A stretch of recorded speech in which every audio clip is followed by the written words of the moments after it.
A hand broke through the cracked snow, shaking, reaching for help that wasn't coming fast enough.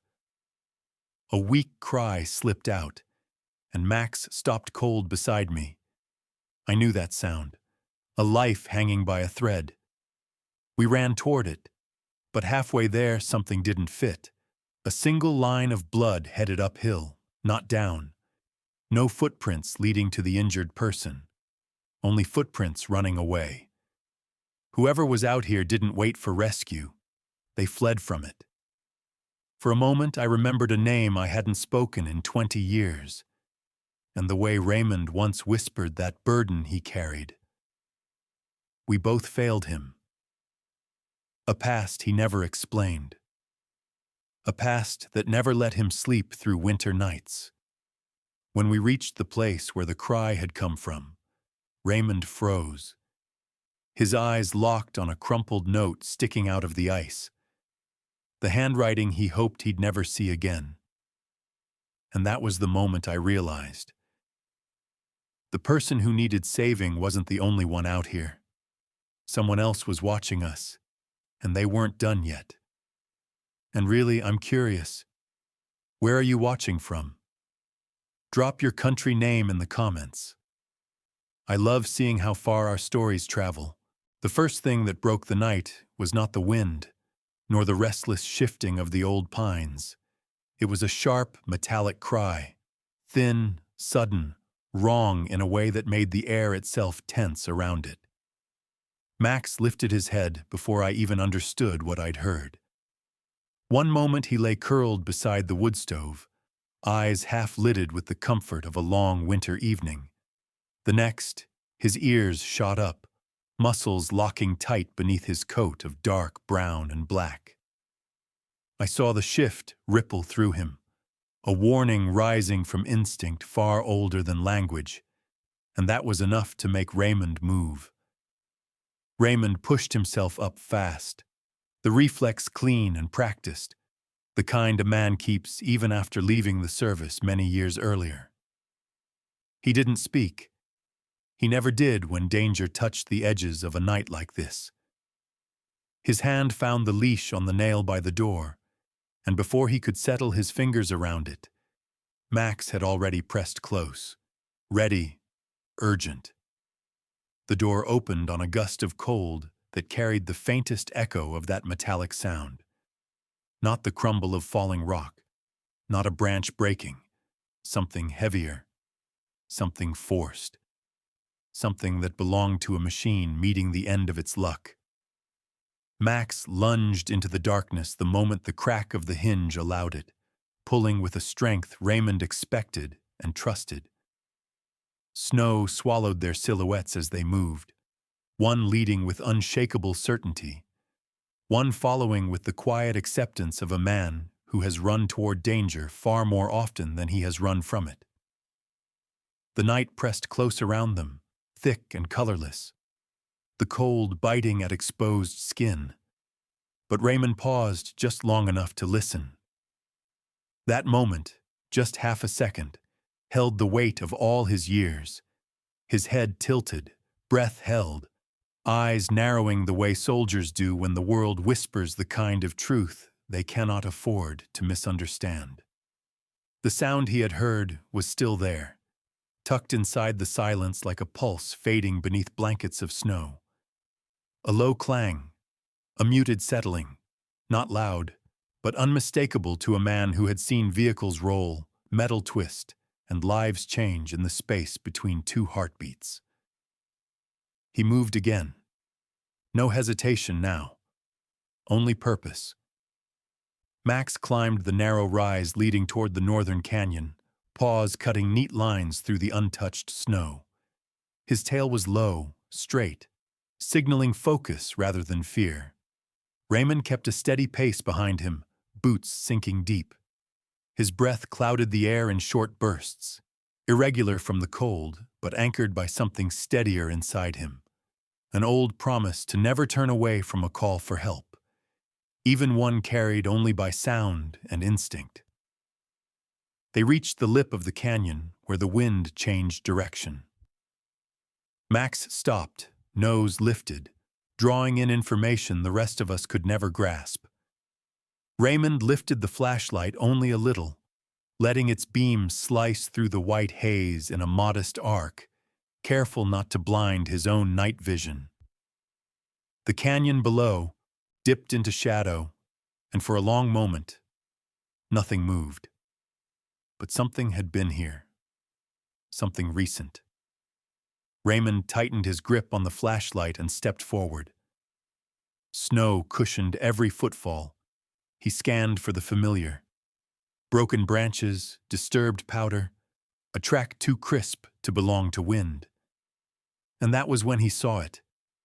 A series of footprints pressed into the snow, deep enough to be from someone running, not walking. The spacing was uneven, hurried, but the strangest part was the direction. They led away from the canyon, not toward it. Whoever had been here wasn't coming to get help. They were fleeing. A quiet breath escaped Raymond. Not quite a sigh, not quite a curse, just a recognition of something complicated settling into the night. A memory surfaced too quickly, a moment years old, a different winter, a different cry for help, and someone running the wrong way. He lowered the flashlight, letting its beam follow Max as the dog resumed moving. Max's path was guided by scent now, his body low, ears darting, tail straight as an arrow drawn back. Raymond spoke only once, his voice barely more than a whisper carried through the cold. "Easy, boy." The words were not meant to slow Max. They were meant to steady his own heartbeat. They followed the strange trail across a narrow ridge where wind scraped the ground clean. Beyond it, the earth dipped just enough for snow to gather again, and Max slowed. His steps became cautious, controlled. He sniffed once, twice, then angled left, pulling Raymond gently toward a patch of ice that glimmered faintly beneath the weak shine of the flashlight. Raymond bent down. The surface was rough here, uneven, as if something had slid or been dragged across it. He brushed the snow aside with gloved fingers, careful, methodical, as though uncovering the truth of a wound that had not stopped bleeding. More ice flaked away, and then Max halted so abruptly that Raymond nearly lost his balance. The dog's body stiffened. His breath came in a soft growl, not threatening but warning, an alert born from thousands of years of loyalty. Raymond lowered the flashlight to where Max's gaze had fixed, and the beam settled on a shape caught beneath the thin crust of frozen snow. A curved edge of metal, bent, scratched, out of place. Raymond cleared the snow with one sweeping motion. The full piece emerged, a fragment barely larger than a hand, its paint chipped, the surface warped by impact. He lifted it into the beam of the flashlight, his face tightening, emotions traveling across the lines. Age had carved so honestly across his features. It was unmistakable. A piece of a police patrol car. The cold around them seemed to shift then, as though the mountain took one slow breath and held it. Max stayed perfectly still, eyes trained on Raymond, waiting for the meaning to settle. And it did, in a silence so sharp it felt like another sound entirely. A sound made not by metal, not by wind, but by truth revealing the beginning of something far larger than the night could contain. Raymond closed his fist around the broken piece of metal. Snowflakes drifted past the beam of light, silent witnesses. Nothing else moved. Nothing else dared to. The night was no longer quiet. It was listening. And they were no longer searching. Now, they were being led. The night had left a mark neither of them could name. Raymond stood still for a moment longer, the shard of patrol car metal held in his gloved hand as though it carried a temperature of its own, something colder than the snow and more permanent than ice. Max stayed close to his side, chest rising and falling in steady, controlled breaths, his eyes never drifting from the dark line of the ridge ahead. It wasn't fear that shaped their posture now, but recognition. Two beings who understood that what they had found was only the beginning. With a slow exhale that frosted the air, Raymond reached for the small radio clipped to his jacket, the habit returning with a familiarity that lived deeper than memory.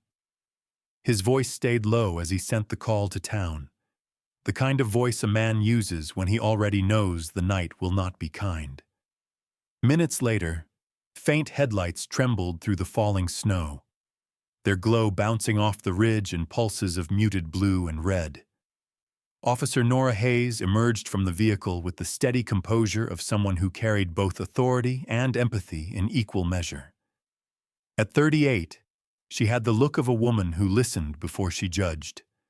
Sharp, gray-brown eyes beneath the brim of a snow-dusted beanie, shoulders held firm inside a thick navy uniform jacket, and a mouth softened by lines of concern rather than anger.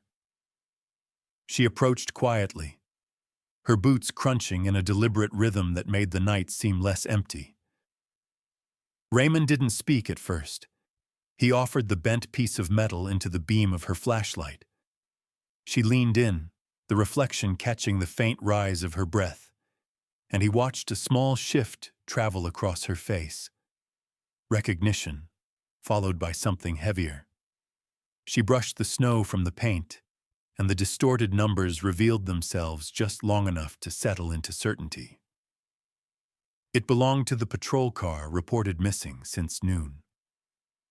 Nora swallowed once, her throat tightening slightly, a movement so restrained it might have been missed by anyone but a man who'd spent a lifetime reading silent signals.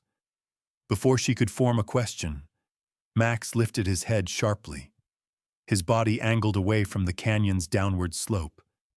He wasn't looking where a fallen vehicle should have been. He was looking where no one expected, up the mountain's left flank, toward an incline far too steep for a patrol car, far too narrow for an accident. The dog's tail stiffened, pointing like a compass needle pulled toward a magnetic truth the rest of them had not yet sensed. Nora turned, puzzled, her brow knitting as she followed the line of his posture, but Raymond already understood. Max did not guess. He knew. Raymond's breath deepened, the kind of breath that steadies the mind right before stepping toward something unwelcome. He moved first, and Max followed with a confidence that overrode the impossible logic of a vehicle appearing on a mountain shelf that should have repelled it. Nora hesitated only a moment before joining them, her steps close enough to show trust, far enough to indicate caution. As they climbed, the beam of her flashlight slid across the snow and caught a small indentation, an imprint barely visible, half filled by drifting crystals. It looked like the corner of a license plate, pressed into ice before being dragged or torn free. She crouched, touching the edge of the imprint with a gloved fingertip. Her shoulders lowered in a slow, weighted breath. She didn't need to speak. The imprint was proof the vehicle had not simply vanished into the canyon. Something, or someone, had forced it where it shouldn't be. Raymond stepped closer, and the light shifted onto his face. A shadow crossed his expression, the kind that comes when a man realizes the past is no longer behind him, but walking in step. The missing patrol officer was not a stranger to him. He saw flashes, boots too big for a boy's feet, a trembling salute offered years ago, a young soldier learning how to trust his instincts under Raymond's guidance. And now that same young man wore the badge of a rookie officer and had vanished into a night colder than any battlefield they'd ever known. Raymond did not say the name aloud. He didn't have to. His silence was a form of grief. Max caught a new scent then, sharp, recent, threaded with urgency. He moved off the path, pulling the leash in short, insistent tugs. Nora glanced at Raymond, seeking direction without words, and he nodded once. The dog led them toward a narrow break in the rock wall, a place where snow drifted strangely, as though disturbed by movement rather than wind. Raymond knelt and brushed his hand across the edge of a stone outcrop. Something crackled beneath it, paper stiffened by cold. He eased it free. A scrap of folded paper, damp around the corners, was trapped beneath a thin crust of ice. The handwriting revealed itself the moment he opened it. Messy, hurried, slanted in a way that hit him like a blow to the chest. His jaw clenched, a muscle tightening along the side of his face, and Nora saw the change even before she stepped closer. Raymond blinked once, the breath leaving him more slowly this time, as he stared at the words that should not have been here. The words that belonged to a voice frozen in time. "I'm sorry, Ray." His gloved fingers tightened around the fragile note. The shake in his hand wasn't from the cold. For 20 years, only one person had ever called him by that name, in that handwriting. A ghost of a man whose shadow stretched far beyond the length of his life. A man tied to a tragedy that had never been given peace. And now, somehow, impossibly, his voice was back on the mountain. Nora took a single step toward him, stopping at the edge of his silence. She didn't ask. She didn't need to. The truth lived in the heavy stillness between them, in the way the night seemed to gather around the note like a secret that had finally come up for air. Before Raymond could fold the paper again, Max's body stiffened. His ears leaned forward, catching a sound so faint even the wind hesitated to carry it. Nora lifted her flashlight, sweeping the beam across the snow. That was when she saw it. A thin smear of red cutting across the untouched white, fresh enough that it glistened rather than froze. Her face drained of color. "Raymond," she whispered, the single word all she could push past her tightening breath. The blood trail didn't lie. Someone was hurt. Someone had been here moments ago. And they were not alone on this mountain. The silence that followed pressed against them like a hand on the chest. Heavy, deliberate, refusing to let anything slip away before it was understood. Raymond stood with the note still folded in his palm, the creases digging into his glove, as though the paper itself wanted to anchor him in place. Max stayed close, his breath rising in thin white ribbons, eyes shifting between Raymond's face and the broken pattern of the footprints in the snow. It wasn't the night that unsettled him. It was recognition. Patterns had a way of calling to creatures who lived by instinct, by memory, by an understanding of danger older than language. Raymond walked a slow circle around the footprints, the note tucked against his palm like a secret he wasn't ready to share. He crouched down and touched the snow beside one of the prints, letting his fingers hover just above the indentation. The angle of the boot, the hesitant shift of weight, the sudden sharp pivot, as if the runner had changed direction mid-fear. It wasn't random, not chaotic. This was controlled movement, urgent but deliberate. And the placement of the paper, too clean, too purposeful to have been lost in panic. A familiar ache pulsed at the base of his throat, the kind that came from memories he had tried to bury under years of careful silence. Max gave a low whine, not of fear but recognition, a sound Raymond had only heard a few times before, always when they faced something tied to the past, rather than the present. His right ear, the one with the thin, pale scar Raymond had stitched himself 3 winters ago, twitched against the wind. The dog raised his head higher, nose cutting the air like a blade searching for truth. Raymond felt the old reflex return. Steady breathing, softened steps, attention narrowing until the world became a single thread to follow. He stood, exhaling through his nose, and followed Max's lead. Nora watched the two of them, the bond between man and dog speaking more clearly than any briefing could. She adjusted her flashlight, keeping close but giving them room, as though she sensed, accurately, that the next steps belonged to these two alone. Max moved with intention, pausing only when the wind shifted to carry a scent too faint for human senses, but heavy enough for him to claim. As they approached the rock wall, Raymond slowed. Something in the layout of the tracks, the abrupt change in direction, the placement of the note, every detail circled back to one thing he wished he could forget.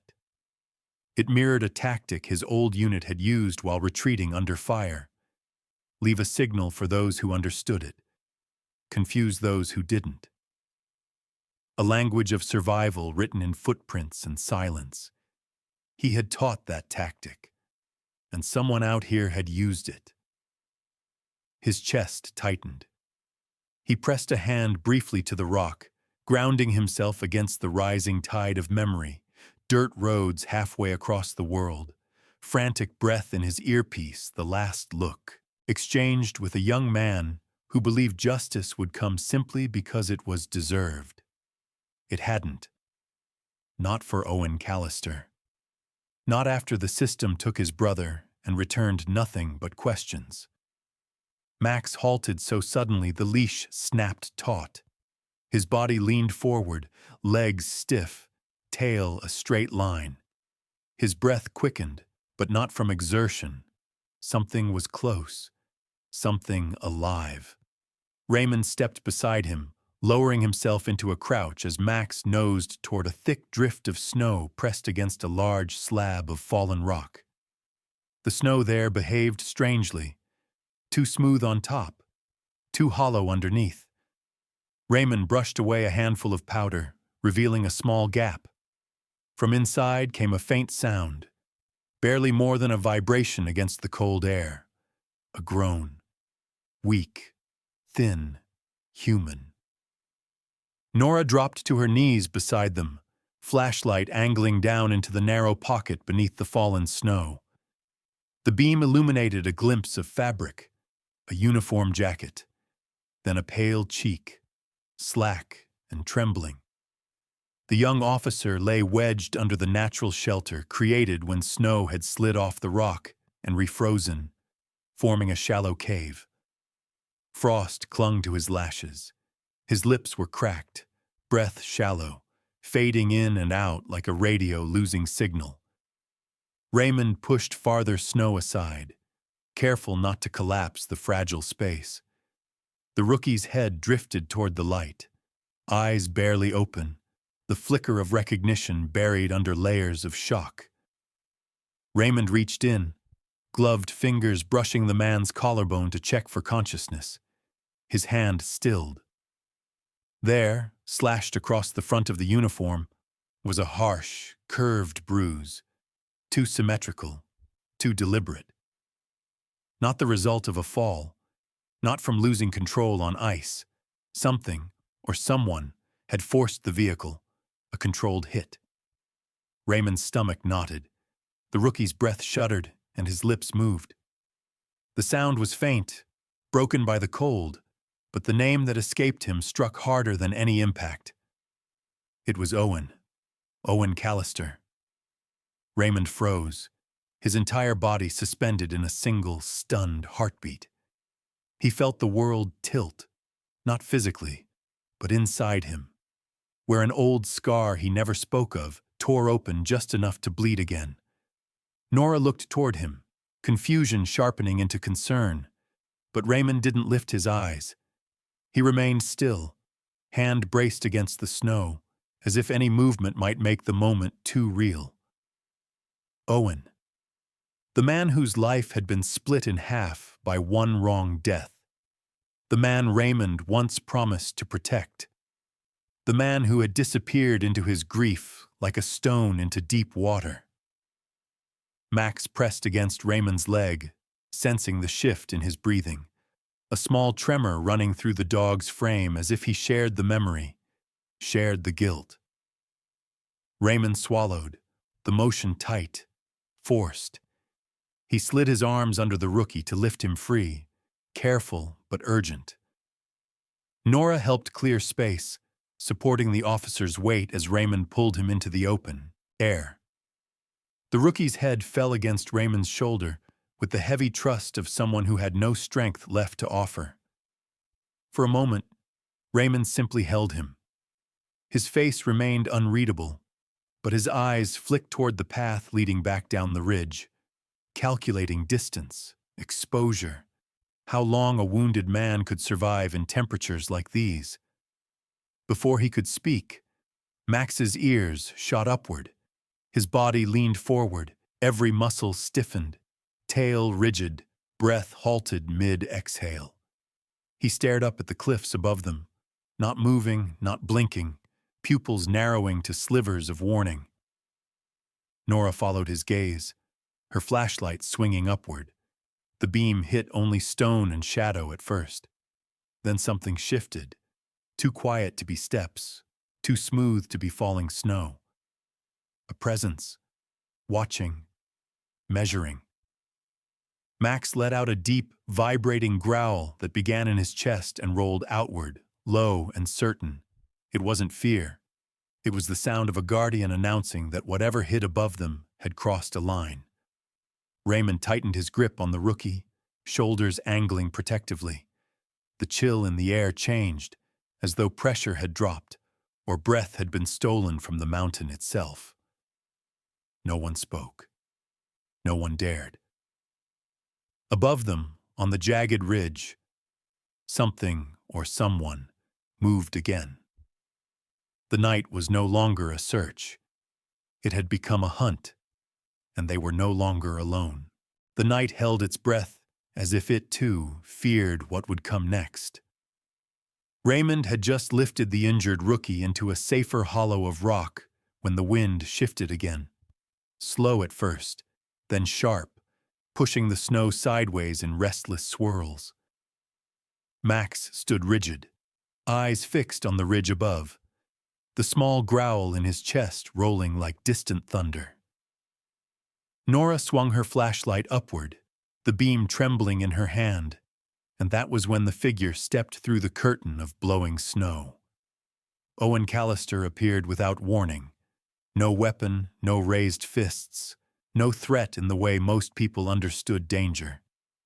He simply stood there, half shrouded in the storm, arms held close to his body for warmth, shoulders trembling beneath a coat meant for milder winters.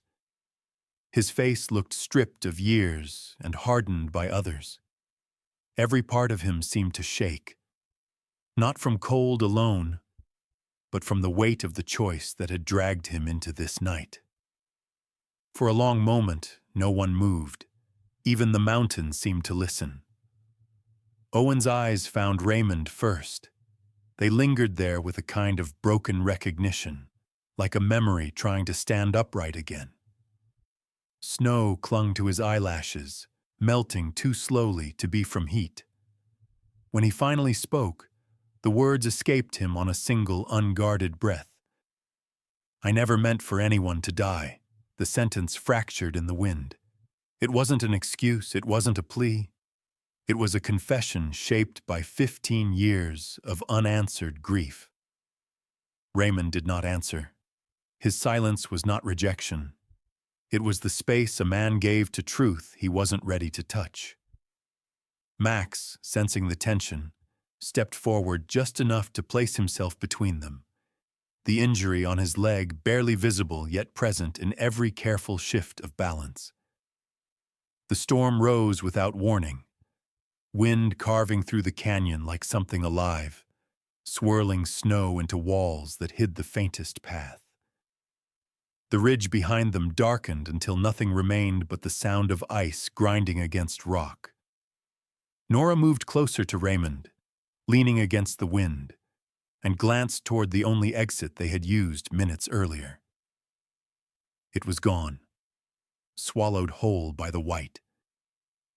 Raymond tested the air with one slow breath, the soldier in him counting the seconds between gusts, the man in him realizing how quickly desperation could settle in.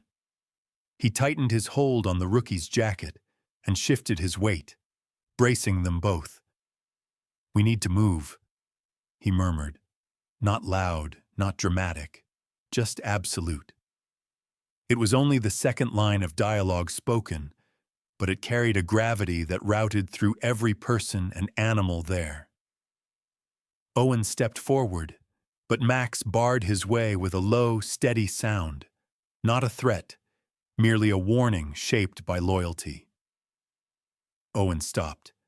His gaze dropped to the dog, then to the bleeding scratch along its leg. Something inside him flickered. A memory of another dog, another winter, another moment when he had needed help and didn't receive it. Shame pulled his shoulders inward, bending him like wind does to a young pine. "I didn't want this.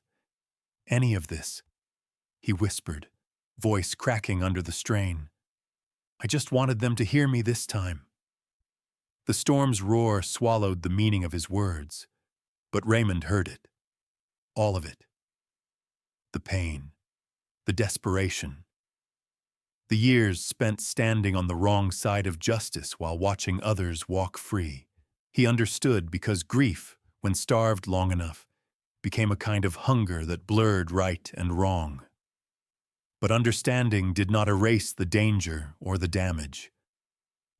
He motioned for Nora to help support the injured officer, and together they lifted him between them.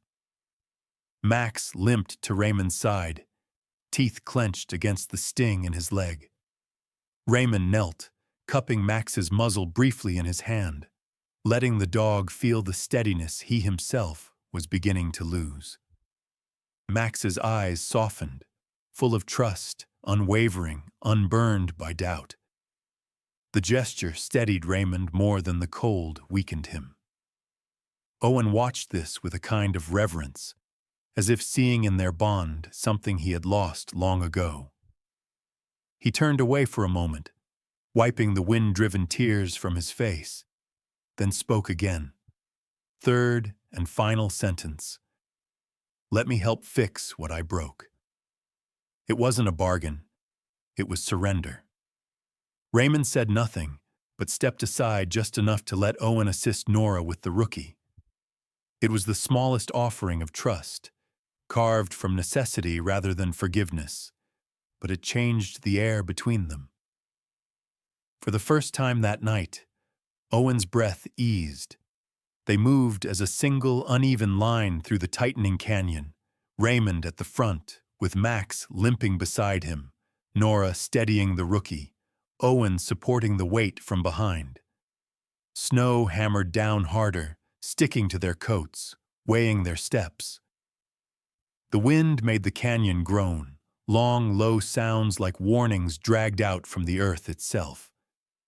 The path narrowed until Raymond stopped.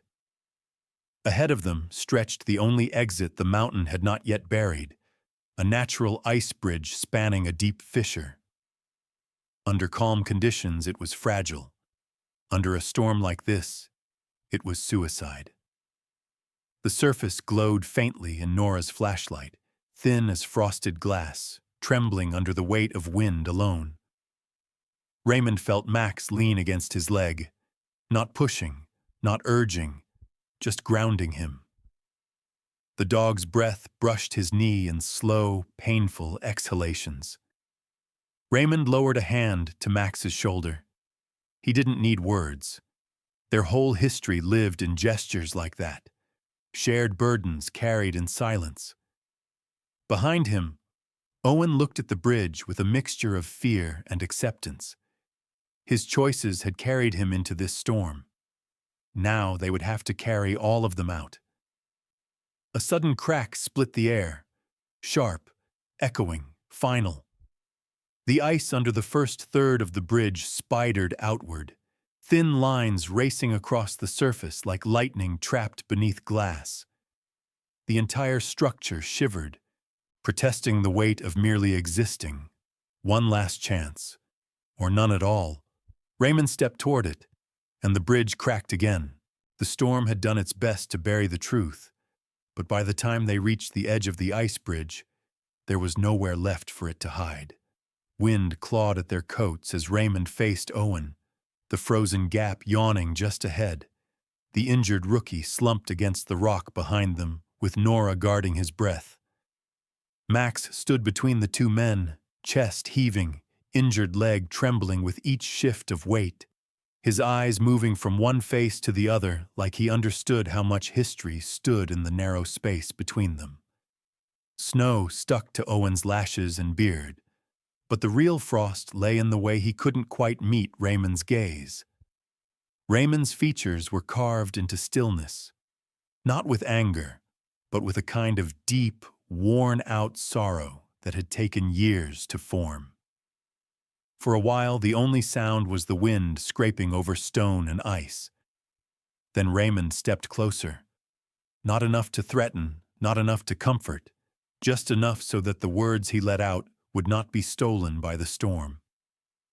His voice carried the weight of men who had seen too much and saved too few. We both lost someone we couldn't protect.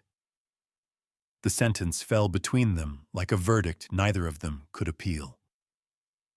Owen's shoulders shook once, a small, helpless movement that had nothing to do with the cold. His eyes lifted at last, and in them was no defiance, no hatred, only a grief that had been left too long in the dark. That grief gave shape to everything he said without needing many words. Years ago, when the system failed his younger brother, labeling him guilty, letting the real culprits vanish, Owen had watched justice walk past his family without even slowing down. He had gone to courtrooms, filed complaints, written letters. Nothing moved, nothing changed. Each dismissal carved another hollow place inside him. When the rookie officer, eager, idealistic, came under his training, Owen began to see a chance. Not for revenge, but for noise. If the town believed a patrol car had been run off the road under suspicious circumstances, if the rookie appeared to be the victim of a deliberate act, then cameras would come. Reporters would dig. In the shadow of that story, he thought, someone might finally drag his brother's case back into the light. His plan was to stage a controlled incident, damage but not death, fear but not loss. A calculated risk from a man who had grown tired of being ignored. But the mountain didn't care about plans. The storm came early, harder than the forecast. The car hit ice sooner than expected. What was meant to be a controlled slide became a violent collision. The rookie had been knocked out cold instead of safely braced. The world spun, metal screamed, and suddenly Owen found himself standing in a nightmare that looked too much like the one he swore he would never repeat. He had not meant for anyone to be left helpless under the snow.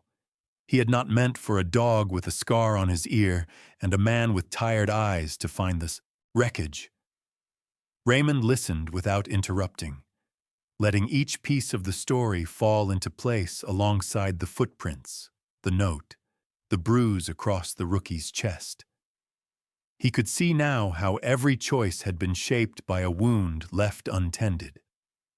How grief had twisted into something desperate, reckless, but not purely cruel. The realization didn't erase the danger Owen had created, but it changed the shape of the man standing in front of him. The enemy here was not simple evil, it was pain, badly handled. Behind them, the ice bridge let out another long, thin crack, a reminder that the mountain would not wait for their hearts to line up before making its next move. Nora shifted her grip on the rookie, bracing his weight, her face drawn but determined.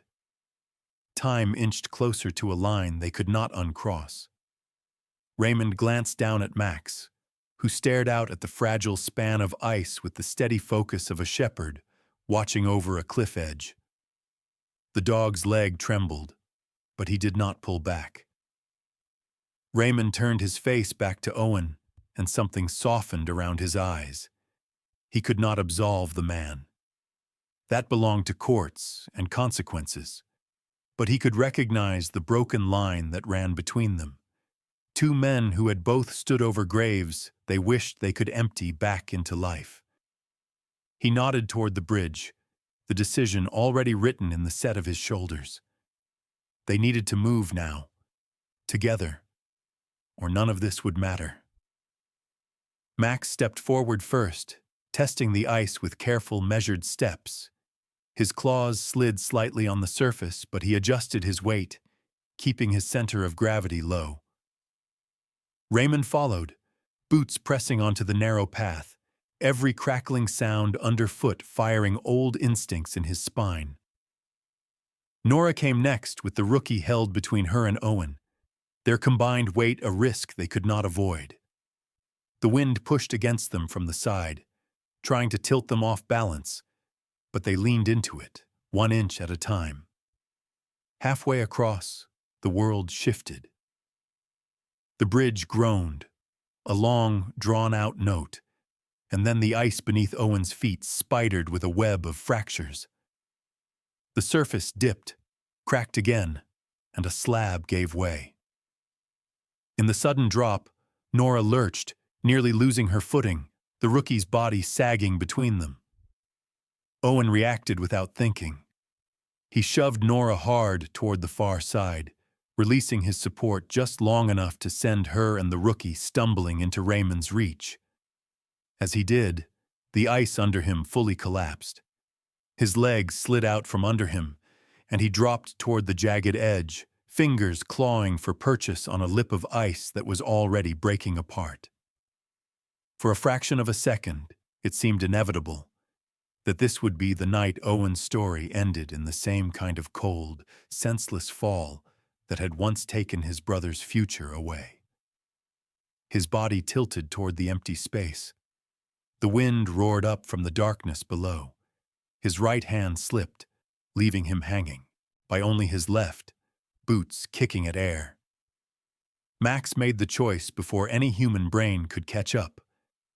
Despite the burn in his injured leg, he launched himself toward the edge, claws scrambling for friction on the slick surface.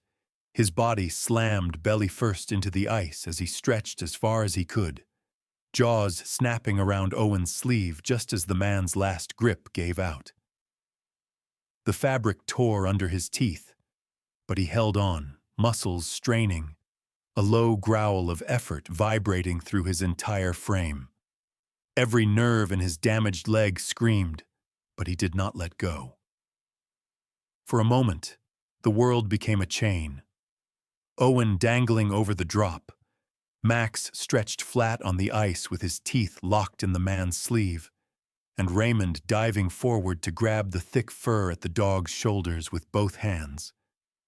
The ice under them creaked in protest, but Raymond held firm, anchoring them all with the grim, quiet strength of someone who has decided, once and for all, that he will not lose another person he could have saved. Time seemed to slow, not for drama, but because every second counted so much.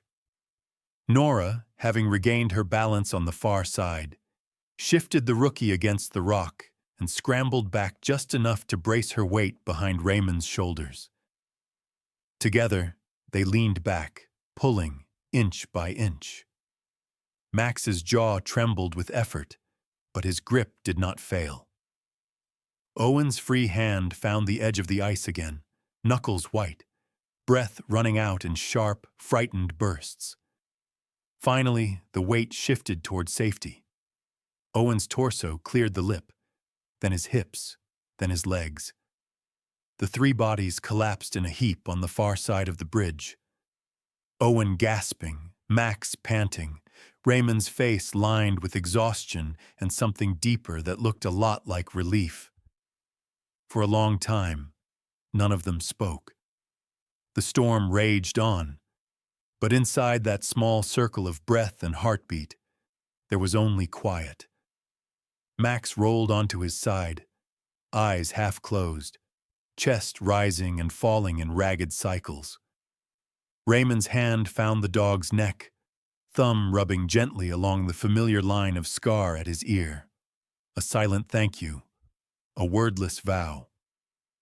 Owen pushed himself up onto his knees. Then, as if his body could no longer pretend strength, he sank fully onto the snow. His hands dug into the white until his fingers disappeared. His shoulders began to shake with a different kind of tremor now, not from cold, but from the breaking of something hardened long ago. Tears ran hot against his chilled skin as he bent forward, the weight of his choices and his survival crashing over him at once. He knelt there like a child who had been waiting years for someone to tell him it was allowed to hurt out loud. No one rushed him. No one turned away.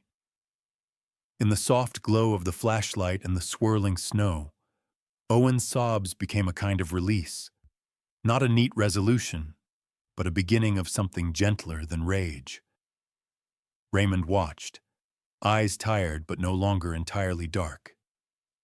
Max, despite his pain, nudged Owen's hand once with his nose, as if to say that not all judgment ends in punishment. The mountain was still cold, the storm still fierce.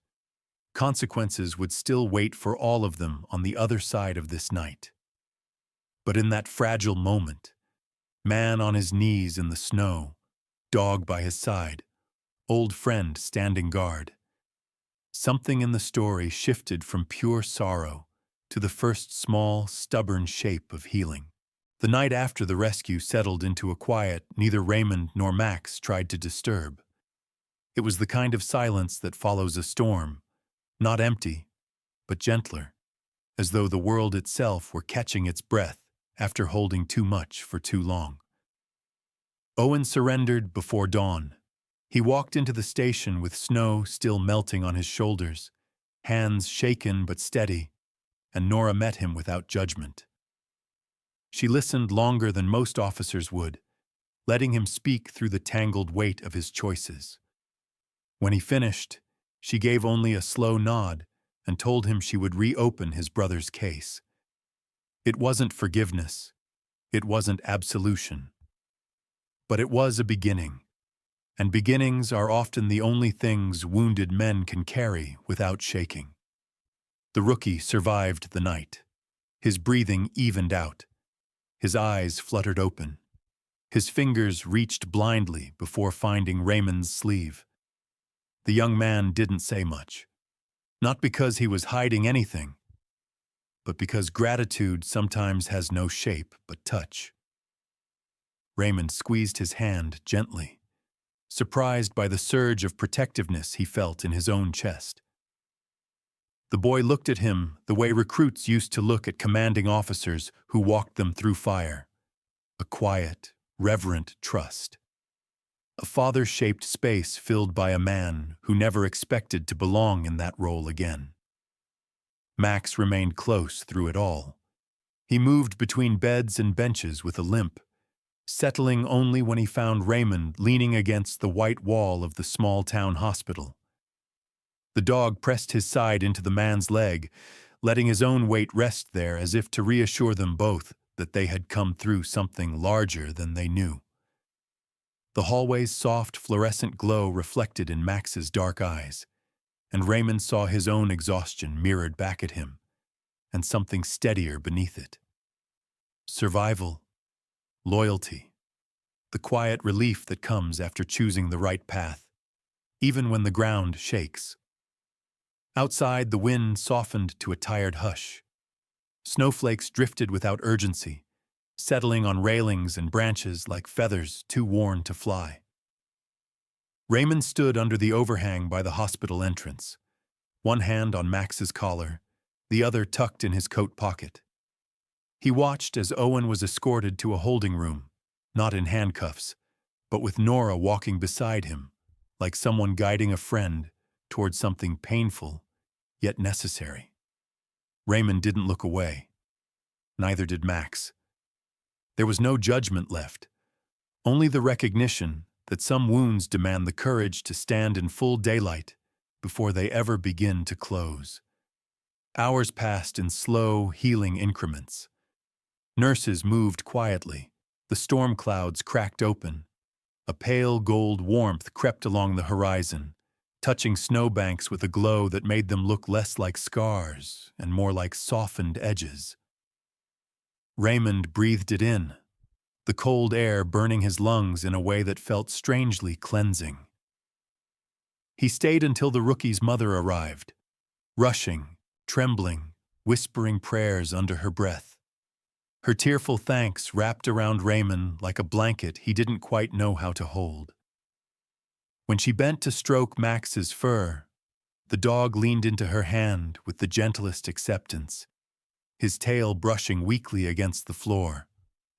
Dogs know grief. They know relief, too. Max carried both in his tired eyes. By the time Raymond slipped outside, night had loosened its grip. He paused by the front steps with Max sitting beside him, leaning his head against Raymond's knee. A passing car threw a ribbon of warm light over them, and in that brief glow, the man saw what he had been trying not to admit: how deeply he needed this dog, and how deeply the dog had given himself in return. Some bonds are spoken, others are simply lived. Raymond lowered his hand to Max's shoulder, his fingers sinking into the dense winter coat. "You got him home," he murmured, his one allowed line of dialogue, soft and carried away by the wind almost instantly. But Max understood. He always did. They drove back to the cabin long after the town had fallen still. The tires crunched over hard-packed snow, headlights catching the paths they had followed through darker nights. By the time they reached the clearing, the sky was beginning to pale at the edges. Dawn crept like a timid guest returning after too long away. Raymond stepped out slowly, joints stiff, coat dusted with the ghosts of the storm. He opened the door to the cabin with the instinctive caution of a man who had learned to check his surroundings, even when he knew he was safe. Max hopped down from the truck with a soft thud, shaking out his fur before stepping forward, nose lifted to catch the faint scent of morning. The air had changed. Not warmer, not yet, but lighter. As if the mountain had decided to exhale for the first time in days. Raymond held the cabin door open, but Max did not enter. Instead, the dog walked past him, paws sinking gently into the thinning blanket of snow. He moved toward the tree line, where the first thread of sunlight spilled across the ground in a long, trembling line of gold. Snow crystals flicked the light back upward like it was something precious. Max paused at the edge of that brightness, one paw raised, head tilted as though listening to a promise only he could hear. Raymond watched him from the doorway, hands resting loosely on the frame. The image fixed itself in his chest. The aging veteran, the loyal dog, the softened world. Broken things standing together in the light. Max stepped into the sunbeam, slow, deliberate, and the warmth brushed his fur, turning it copper at the edges. His tail lifted once, a gentle arc, and for a moment he looked not like a dog recovering from a night of pain, but like a sentinel greeting the day on behalf of every life they had managed to pull back from the edge. Raymond felt something settle inside him. Not an answer, not forgiveness, but an easing. As though the mountain, the storm, and the long chain of past mistakes had all agreed to give him one quiet morning in exchange for everything he had carried. The light continued to grow. Snow began to soften, and in the hush of that early hour, Raymond stepped out of the doorway and stood beside Max, not needing words, not needing anything more than the simple truth rising with the sun. Some nights break a man, some nights bind him to what's worth saving. And some mornings, they choose to stay. There are nights that leave a quiet weight behind them, a softness that settles only after the hardest winds have passed.